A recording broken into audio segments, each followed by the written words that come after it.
전 13장에 보면은 이렇게 말씀하시는데 한번 큰 소리로 읽습니다. 시작. 주를 섬겨 금식할 때 성령이 이르시되 내가 불러 시키는 일을 위하여 바나바와 사울을 따로 세워라. 바나바와 사울을 너희 공동체 안에서 셋 어파르트 시켜서 선교사로 보내라. 그래서 금식해서 이분들을 보냅니다. 그래서 이분들이 안디옥에서 실루기아로 내려왔습니다. 걸어오는 거리예요. 여기서 배를 타고 이 구브로로 가는 것입니다. 지금의 사이프러스 섬으로 가는데 영어 성경에 세일드라는 말이 나와서 제가 이 세일드라는 것을 이게 어디서 따왔습니다. 제가 어디서 따왔냐면 요 서류에서 따왔습니다.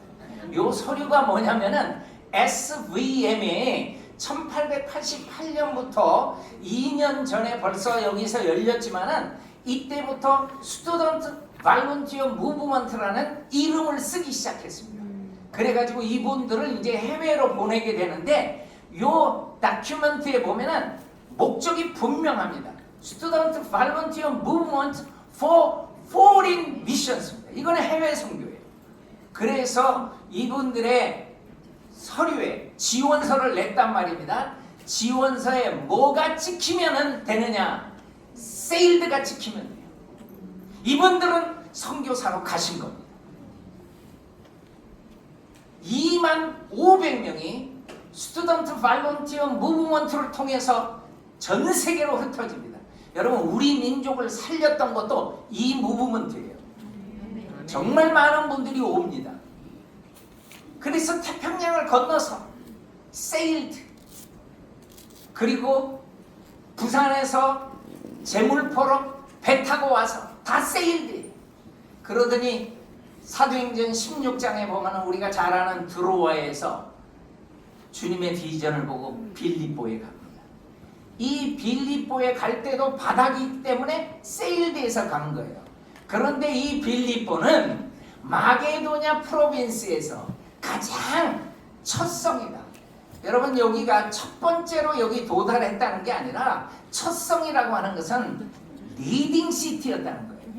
그래서 제가 알기 쉽게 여러분한테 설명해 드리겠습니다. 우리나라의 리딩 시티에 선교사님이 다 찾아갑니다. 그럼 가장 큰 도시는 한양 당시에, 그리고 저 평양, 그리고 부산, 이런 게 다 우리 민족의 리딩 시티예요. 여기에 가서 선교사님이 사역을 합니다. 그리고 1895년에 잠깐 부군제를 이렇게 썼을 때 공주부가 충청도를 여기 다 커버합니다. 그럼 공주가 상당히 컸던 데입니다.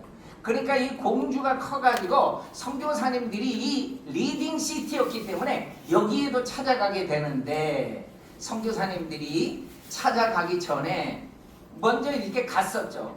그런데 조치원에서 기차가 인구가 많은 공주로 통과하기를 원한다 그랬더니 공주분들이 뭐라고 그러냐면은 이 검은 구랭이가 어딜 우리 도시를 통과해 못 가게 합니다. 그러니까 공주로 가야 되는데 못 가니까 그냥 좀 허벌판 큰 밭 한 밭으로 간 거예요. 그게 대전이 되는 겁니다. 대전. 이 한 밭이. 그래서 한 밭을 한문어로 표기하면 저렇게 뭐 클 태자도 쓸 수 있으면 큰 대자를 해서 대전, 이렇게 한 밭이 됐던 거예요. 여기에 가장 먼저 발걸음이 앨리스 샤프라는 선교사님이에요. 아직 대전이 생기기 전입니다. 저분이 원동교회를 이렇게 홈페이지에 가면 나오는데 이 교회가 지금의 유성교회입니다. 그리고 이 선교사님이 대독립교회에도 이분의 영향력이 나오는데 이 교회가 지금 대전 제일교회입니다. 이렇게 이제 대전이 되면서 이름을 바꿨지만은 대전이 생기기 전부터 저렇게 앨리스 샤프 선교사님이 다녔다는 거예요. 근데 이분이 우리나라에 어떻게 왔나 봤더니 여러분 참 재밌습니다. 여기 보면 Women's Foreign Missionary Society가 나옵니다. 이거는 해외 여성 선교회인데 1869년도에 이 선교회가 세워져요. 여러분, 미국의 남북전쟁이 언제 끝나냐면은 1865년에 4년 동안의 전쟁에서 끝납니다. 그때 많은 사람들이 죽습니다. 그럼 100만 명이 죽는다는 그런 얘기가 나와요. 정말 많은 사람들이 죽었어요. 근데 저분들이 남편이 죽고 자녀들이 죽는 거예요. 없어요. 남편도 돌아가시고 이제 자녀도 돌아가시고. 이 생명을 우리가 찾아보자 해가지고 이분들이 여성들을 선교사로 파송하려고 저 선교회를 만들기 시작했던 거예요. 그리고 이제는 재산도 많았습니다. 왜? 남편 돌아가셨으니까. 그래가지고 이 엄청난 헌금이 올라옵니다. 여러분, 여성들이 이때부터 가기 시작해요. 그 전에는 선교사님 부인만 갔어요. 그러니까 싱글 선교사님이 간 적이 없었다는 거예요. 이때부터 가기 시작합니다. 그래가지고 우리 한국 스토리가 나오는데 이 메리 스크랜턴 이분의 이 책이 58페이지에 이분이 나오면서 이분이 우리나라로 왔는데 1885년에 이분이 우리나라에 왔다. 와가지고 이분이 이화학당을 시작한 거예요. 메리 스크랜턴 선교사님. 특별히 이화 나오신 분들은 잘 기억하세요. 아, 이 선교사님 때문에 우리가 이렇게 학교를 다니고 이 역사를 베풀었구나. 그래서 메리 스크랜턴 선교사님이 이 학교에서 학교를 하니까 누가 필요한 줄 아십니까? 교사가 필요합니다. 그래서 이분이 해외 여성 선교회한테 편지를 보냅니다. 우리에게 교사 선교사를 보내주세요. 그럼 교사가 와야 되는 거예요. 누가 왔느냐? 이 앨리스라는 이 자매가 교사로 해서 선교사로 왔던 거예요. 그래서 여기서 이화학당에서 학생들을 가르치기 시작합니다. 그랬더니 멋진 한 분이 우리나라에 또 찾아오는 거예요. 누군가 봤더니 이 로버트 샤프라는 분이 찾아와요. 이분은 선교 훈련을 앨리스 선교사님하고 같이 받았는데 너무 앨리스 선교사님을 좋아했던 거예요. 그래가지고 선교지를 아예 우리나라로 해가지고 와서 뭐 하겠습니까? 결혼합니다. 그래가지고 이분을 공주 개척 선교사로 보냈던 거예요. 그래서 공주 선교가 시작이 되는 거예요. 그런데 이 샤프 선교사님이 논산으로 해가지고 전도 여행을 다녀오는데 오다가 그 상여집에 잠깐 너무 진눈깨비 때문에 피했는데 그 상여집에 장티푸스 환자를 날랐던 그 상여가 있었던 거예요. 이분이 몰랐습니다. 한국 문화를. 그래가지고 장티푸스에 걸려가지고 공주에 도착했어요. 그래서 앨리스 선교사님이 정말 극진히 돌봤습니다만 이 선교사님이 공주 땅에서 묻히고 갑니다. 너무 안타까운 거예요. 신혼 때. 그래서 공주의 저 선교사님이 제일 먼저 묻히게 된 거예요. 앨리스 선교사님이 사랑하는 남편을 묻고 포기하지 않더라고요. 그는 끝까지 충청도 땅을 섬겨요. 특별히 전도 부인들을 정말 훈련을 잘 시킵니다. 그러면서 곳곳을 다니면서 전도를 하는 거예요. 그리고 충청남도 지역을 다 다닙니다. 강경, 홍성, 보령 이런 데를 정말 많이 다닙니다. 그리고 어느 날은 천안에 가서 지령리라는 마을에 갔는데 한 소녀가 너무 똑똑한 거예요. 그래가지고 이 소녀를 공주의 영명학교에서 공부를 시킵니다. 공부를 하루 잘하니까 서울로 유학을 시켜줍니다. 어디로? 이화학당. 그 소녀가 유관순입니다. 그러니까 여러분 선교사님 때문에 우리나라의 근대사는 다 이루어져요. 그러니까 이화학당에 유관순 여사의 동상이 있는 거고 영명학교에도 동상이 있어요. 공주에. 이게 다 뿌리가 있는 거예요. 샤르벨 선교사님이 우리 대전을 섬겼는데 여러분 이 묘를 한번 보시면은 저 위에 양화진에 있는 선교사님 묘입니다. 로티 잉그람 위더스푼이라는 선교사님입니다. 근데 그 밑에 와이프 오브 유진벨 선교사님의 부인이 양화진에 잠들어 있습니다. 미국 남장로교에는 호남 선교를 맡았었는데 처음에 왔던 분들은 전라북도 지역에서 사역했고 유진벨 선교사님이 전라남도를 개척합니다. 목포에 있을 때 이 사랑하는 부인이 두 남매를 남겨놓고 목숨을 잃은 거예요. 근데 저 딸이 엄마가 어떻게 돌아가셨는지를 아는 거예요. 이 딸이 샤롯벨입니다.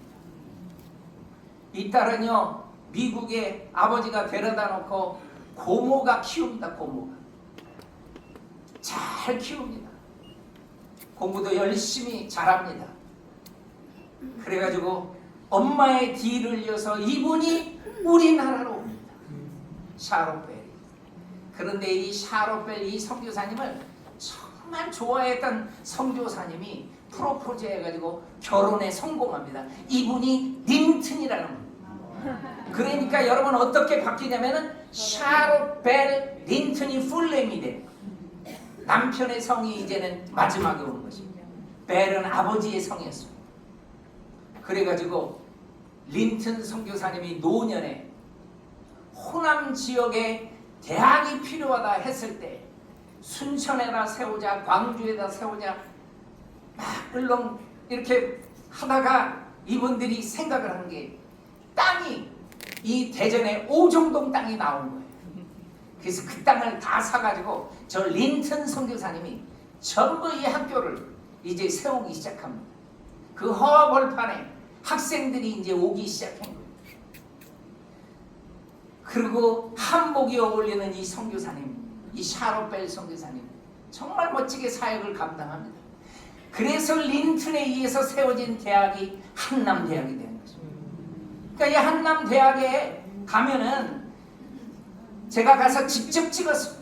일관해서 인돈, 린튼의 한국 이름이 인돈입니다. 인돈.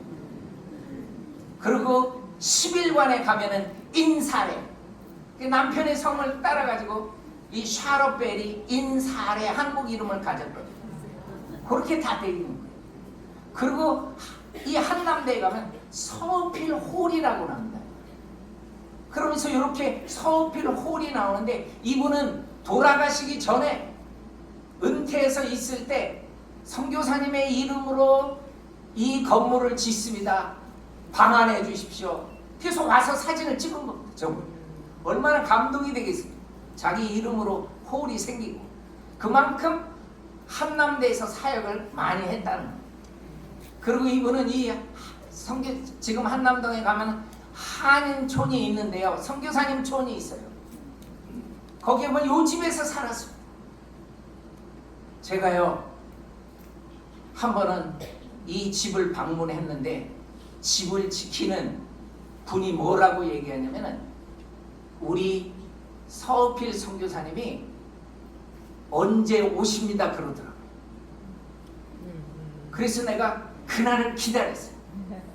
그리고 오신다는 그 날에 해가지고 찾아서 이분을 만났습니다. 이 서필 하우스라고 요 집인거든. 그리고 아예 이분은 미국에서 살 때도 문패가 목사 서은필이에요. 한국말도 너무너무 잘하고. 그래서 이 집에 제가 찾아가서 이분을 만나고 제가 당시에 대전신학대학원에서 선교학을 강의하고 있었는데 그때 이분을 모셔다가 강의를 시켰어요. 와, 얼마나 한국말을 잘하시는지 너무너무 잘하시는 이 서머빌 선교사님. 제가요 너무너무 감사하게 어저께 카톡이 하나 왔어요. 저한테 어저께 온 거예요. 김영수 목사입니다. 난 김영수 목사가 누군지도 몰랐어요.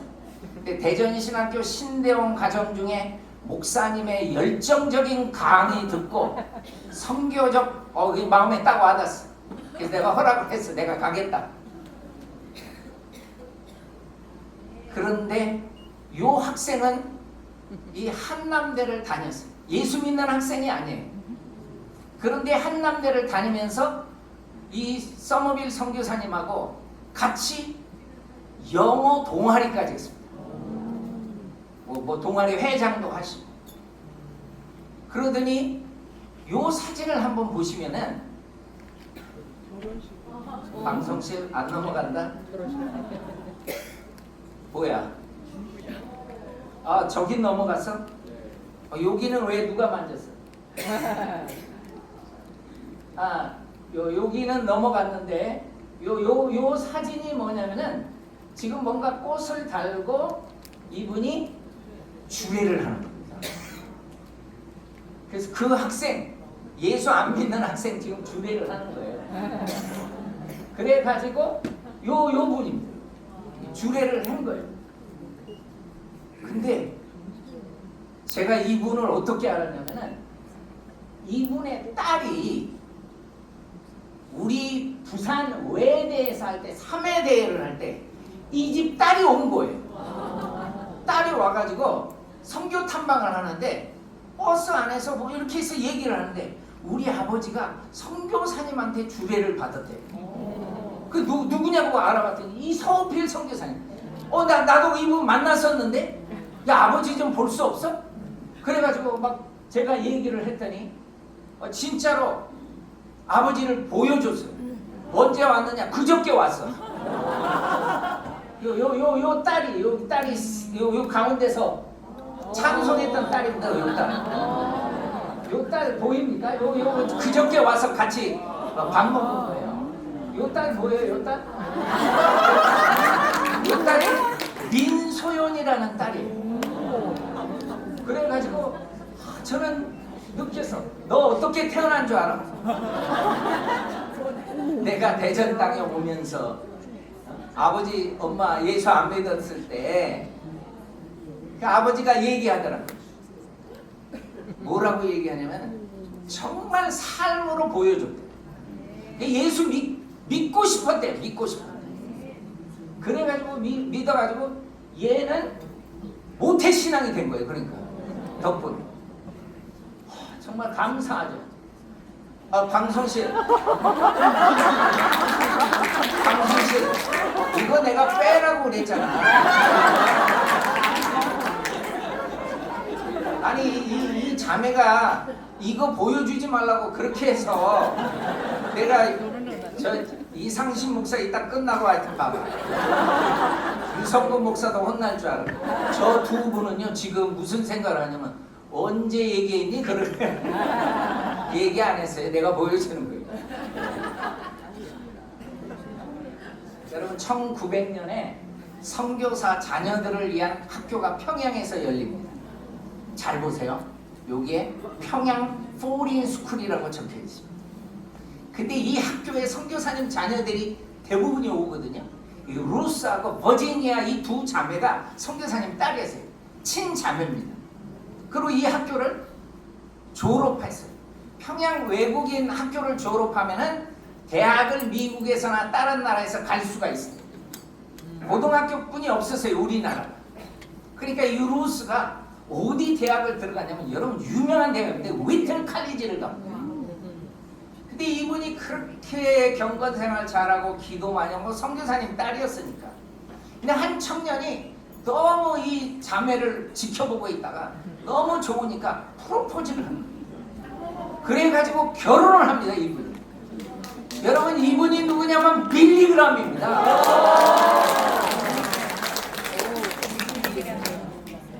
빌리그람 목사님이 우리나라 전쟁이 터졌을 때 방송을 하고 있었어요. 근데 사모님이 내가 평양에 있을 때 그 신혼 입고 가는 그 수많은 무리들을 봤는데 공사라 되면은 이 나라 안 된다. 그래서 라디오 방송을 그렇게 기도를 하고 휴전협정 끝나지 않았는데 빌리그람 목사님 우리나라 방한합니다. 이 사모님이 그렇게 우리 민족을 사랑했다. 그런데 이 버지니아는요 우리나라 선교사로 옵니다. 아예 선교사로 와요. 여러분 버지니아 선교사님의 사진을 제가 보여드릴게요. 남편이 누군지 알아맞히는 사람은 상금을 드립니다. 잘 맞춰야 돼요. 이 사진만 보고 알아맞히세요. 남편이 누구예요?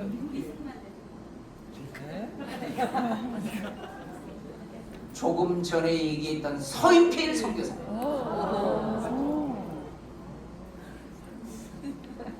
그럼 서인필 선교사님한테 내가 물어봤어요. 직접적으로. 한국에 오게 된 동기가 어떻게 됩니까? 그랬더니 자기 남동생이 6.25에 참전해가지고 전사했대요. 내가 그 피값을 생명으로 찾겠다고 오셨고, 그러면 이 버지니아 이 선교사님은 뭘 했느냐?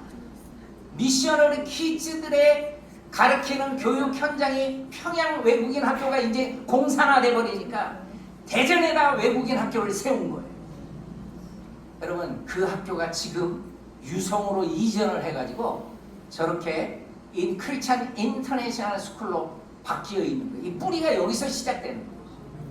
저는 이 서일영 선교사님, 윌리엄 얼쇼라는 선교사님, 이 선교사님의 젊었을 때 사진을 한번 보십시오. 참 멋진 선교사 후보에 생겼는데, 이분이 선교사 되려고 신학대학원에 가서 졸업하면 선교사로 가려고 그러는데 그때 1차 대전이 터진 거예요. 그래서 참전할 수밖에 없었어요. 정말 많이 죽습니다. 1차 세계대전에 근 1000만 명이 죽습니다. 젊은이들만. 그런데 이분이 많은 죽음을 목격하면서 자기가 신학대학원을 다녔었기 때문에 빨리 목사 안수를 받아가지고 군목을 활동으로 합니다. 윌리엄 쇼가. 그리고 종전 후에 이분은 이 아델린하고 결혼을 해가지고 1919년에 결혼해서 21년에 태평양을 건너와서 우리나라로 옵니다. 그래서 이 학교 평양에 이 학교에서 교사로 섬기. 이 학교가 평양에 있는 광성중고등학교.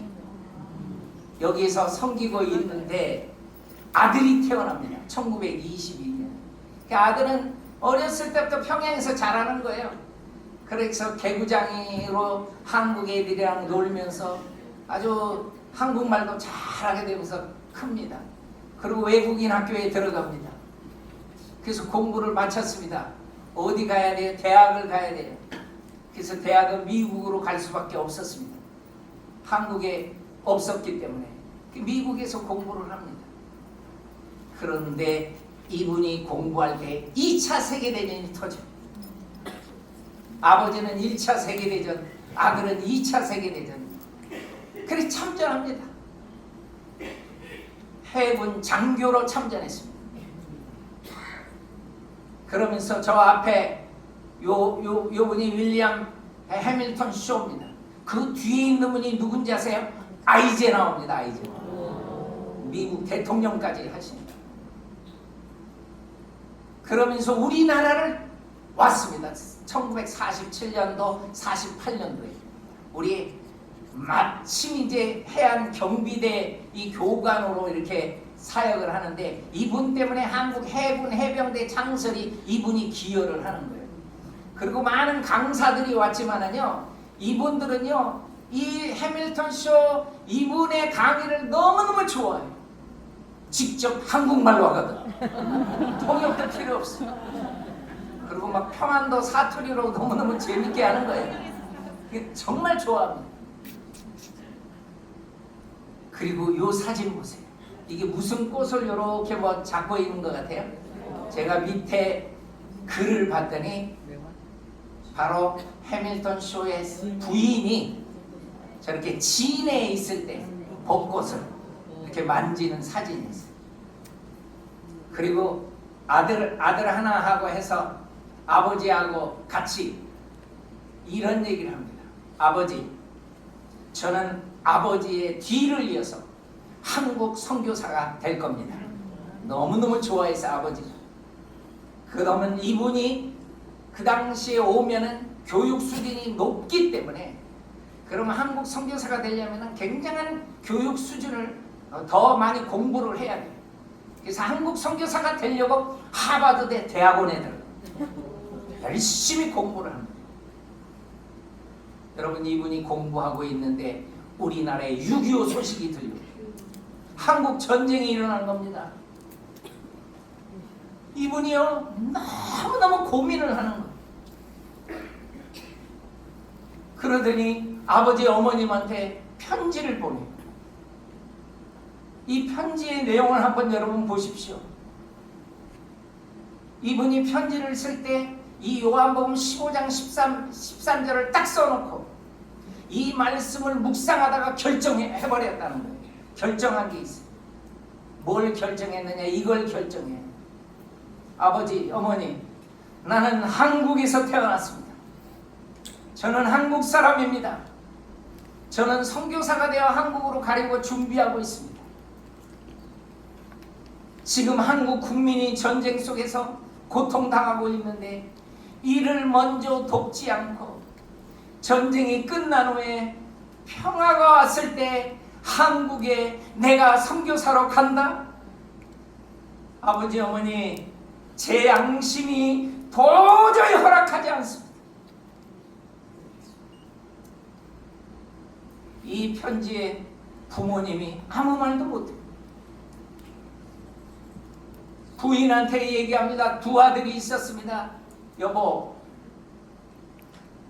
내 사랑하는 친구들이 고통당하고 있는데 나 이대로 있을 수 없다.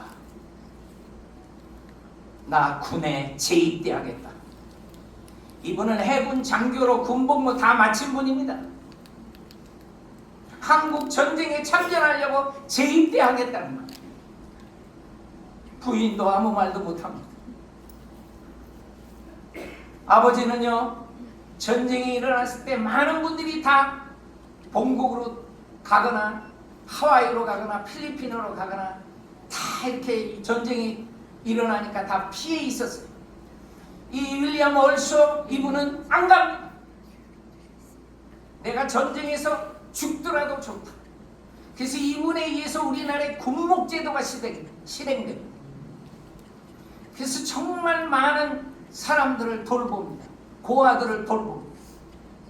왜 그런지 아십니까? 아버지의 마음이 있어요. 내가 이 전쟁터에서 혹시 죽는다 해도 내 아들이 내 뒤를 이을 거야. 아버지는 이 마음이 있었어요. 그런데 아들이 우리나라에 참전한 거예요. 그러니까 미국 극동사령부 정보장교를 한국말 잘하고 지리도 잘 알고 하니까 메가더 사령관에 바로 즉석으로 정보장교로 옆에서 같이 왔던 거예요. 그럼 우리는 압니다. 인천 상륙작전에 5,000분의 1을 뚫고 성공했잖아요. 정말 하나님이 위민족을 사랑하신 것을 느껴볼 수 있는 인천 상륙작전인데 이때 배 안에서 편지를 씁니다. 여기 이 자리에 있는 것이 옳다는 것을 알게 돼요. 편안한 마음을 가질 수 있고 또 주님께서는 저에게 이런 평안을 주고 계십니다. 그러면서 인천 상륙작전이 성공했습니다. 정보장교의 임무도 끝났습니다. 근데 이분이 뭘 지원하는지 아세요? 서울 탈환 작전을 하는데 곳곳에 숨어있는 계례군들이 있는데 그 적군을 색출하는 작전에 이분이 자원한 거예요. 내가 한국말도 잘하고 하니까 지리도 잘하니까 내가 제일 천명으로 해서 나가겠다. 그래서 이분이 서울 탈환 작전할 때 간 것은 녹번리 전투였습니다. 괴뢰군들이 그러면 서울을 그냥 쉽게 내줍니까? 곳곳에 매복하고 있지 않습니까? 그런데 몇 명의 군인이 접근하는 거예요. 괴뢰군들이 총을 겨누고 기다리고 있습니다.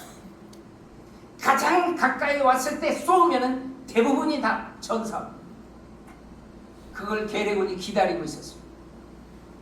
결국은 쇼 선교사님 전사입니다.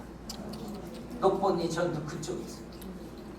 그러니까 아버지가요, 이 아들의 전사 소식을 듣고 어디에다 자기 아들의 묘를 마련하냐면은 양화진에다 마련합니다. 양화진. 서울 양화진. 그리고 아들이 보내준 성경구절 요한복음 15장 13절을 항상 씁니다.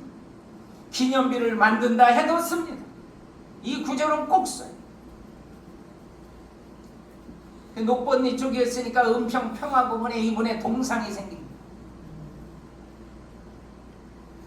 그리고 이성호라는 분이 그때 장교로 인천 상륙작전에 같이 왔는데 해군 참모총장 되기 전이죠. 근데 배 타고 오는데 이 해밀턴 쇼 선교사님이 이분이 얘기하는 거예요. 어떻게 해서 참전했는가 얘기를 하는 거예요. 자기는 군복무 끝났다는 거예요. 근데 어떻게 또 왔느냐 그랬더니 지금 한국에 전쟁이 일어나서 내가 왔다고 이런 얘기를 듣고요. 저분이 정말 감동받았어요. 참모총장이 되고 하니까 여러분 해군 사관학교 가면은요 이분의 이렇게 흉상이 여기에 다 있습니다. 그리고 누가 들어도 많은 분들이 이분 앞에서 경의를 표해요. 누가 들어도 감동돼요. 이분의 얘기입니다. 그러니까 이분 앞에 정말 많은 분들이 믿는 사람이든지 안 믿는 사람이든지 이 스토리가 너무 감동이 되니까 이 선교사님 이분에 의해서 이 호국 영웅 우표까지 나온다 우리나라에. 그리고 이분의 소설책까지 나옵니다. 이분의 이야기가 정말 많이 나오는 거예요. 한국인보다 한국을 더 사랑한 윌리엄 해밀턴. 아버지입니다. 아버지. 아버지는 아들이 먼저 목숨을 잃었어요.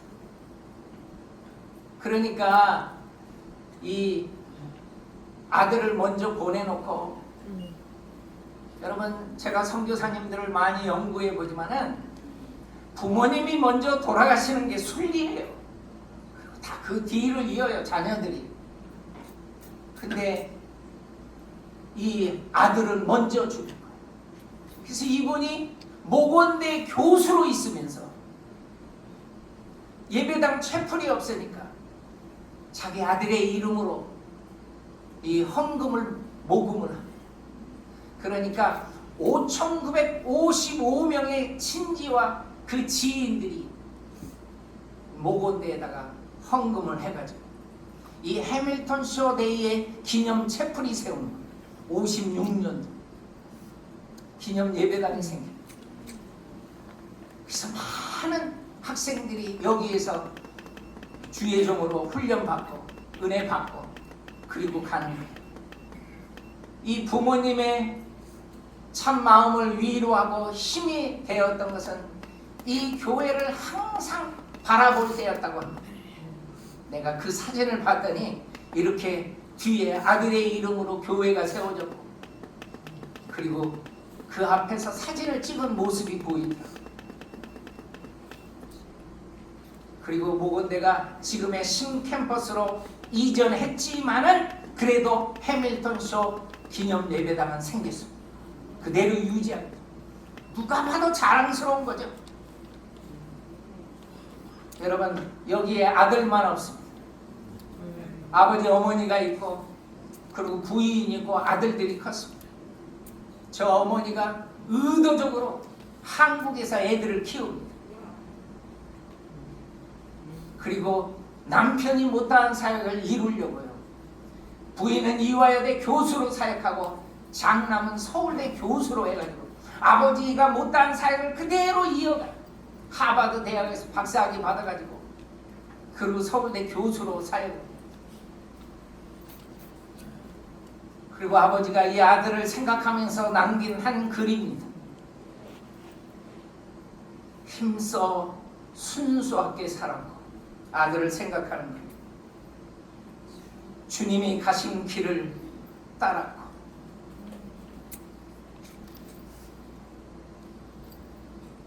그러려고 태어난 아들이었다. 나는 참 그 아버지가 부모님이 무슨 생각을 했냐면은 이 아들이 양화진에 잠들어 있잖아요. 우리가 죽으면은 우리도 그 자리에 묻어달라. 그래서 저 뒤에 부모님의 묘가 있는 거예요. 제가 자세히 봤더니 아버지는 아들보다 17년을 더 살았고 어머니는 21년을 더 살면서 아들이 못다한 사역을 끝까지 다 하고 가시더라. 여러분, 이 묘는 서울에 있는 양화진 선교사님의 묘입니다. 저는 이 선교사님들을 연구하기 시작했습니다. 어떻게 살다가 이곳에 잠들었을까? 그리고 나서 전주에 있는 선교사님의 묘를 보고 이분들은 또 어떻게 살다가 이 전주 땅에 잠들었는가? 광주에 묻혀있는 선교사님들의 삶을 보고 이분들은 어떻게 살다가 이곳에 잠들었는가? 선교사님들을 계속적으로 저는 연구를 해봤습니다. 청주 땅에 묻혀있는 선교사님들을 제가 가가지고 다 연구를 해봤습니다. 그리고 공주 땅에 묻혀있는 선교사님들의 삶을 또 보게 됐습니다. 대구 땅에 잠들어 있는 선교사님들, 그리고 저 위에 안동 땅에 잠들어 있어서 경상북도를 섬겼던 분들의 삶을 보게 됐습니다.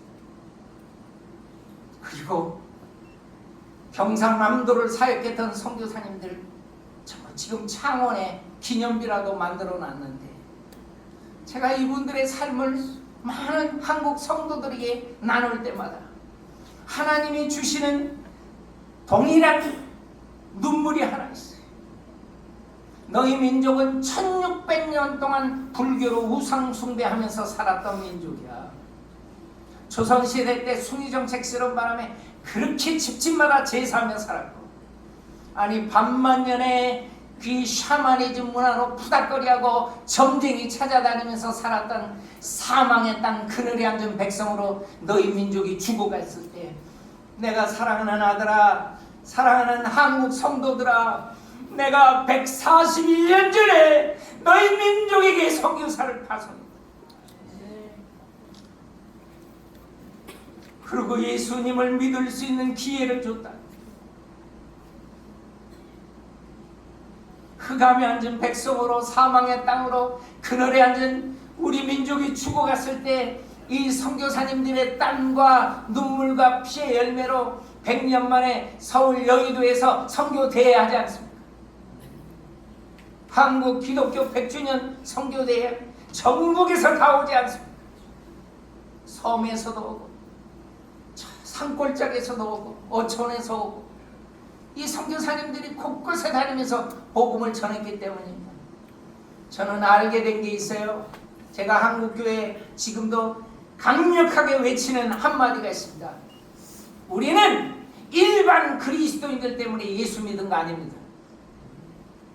내가 단호하게 얘기합니다. 왜? 저는 글을 많이 봤어요. 자기 아들이 한국에 선교사로 간다니까 잡더라고요. 우리나라도 할 일이 많은데 뭐 한국까지 가? 잡아요. 부모가 신앙생활 잘하는데. 한국의 많은 성도들도 이야기를 합니다. 뭐라고 얘기하는지 아세요? 선교부에서 뭐 한다고 하면은요, 방해하는 사람들이 꼭 나타나요. 아니 우리 교회도 할 일이 많은데, 뭐 우리나라도 할 일이 많은데 뭐 딴 나라까지 보내요. 그래서 내가 발견한 거예요. 아, 우리 민족이 예수 믿은 것은 소수의 월드 크리스찬 때문에 예수 믿는 거야. 소수의 세계를 보는 그리스도인들 때문에 예수 믿는 거야. 절대로 크리스찬이라고 다 선교하지 않습니다, 여러분. 저는 선교를 몰랐어요. 폐계력으로 다 죽어가다가 삼각산에서 기도해서 살려줘가지고 난 신학교를 갔는데 선교를 몰랐어요. 때로는 뭐 선교사님들이 와가지고 채플에서 이야기를 할 때도요, 들리지가 않는 거예요. 들리지. 선교를 모르니까요, 반대하는 사람도 생기더라고요. 나름대로 뭐 은사도 체험하고 은혜도 많이 받은 것 같은데 방해하는 거예요. 그래서 선교는 제2의 중생이라고 얘기합니다. 성경은 깨달아야 돼요. 절대로 그냥 성경 마인드 생기지 않습니다. 체크해 봅니다, 여러분. 여러분이 세계를 품은 그리스도인이라면 미셔널 라이프를 사는 사람이라면 여기에 합격하면은 월드 크리스천. 첫 번째, 내 기도의 영역이 어디까지 가는가를 보십시오. 겨우 가족에서 뭐 우리나라에서 끝나면은 그분은 기도의 영역을 넓혀야 돼. 미셔널 라이프를 사는 사람들은 선교사님들을 위해서도 기도해 줘야 돼.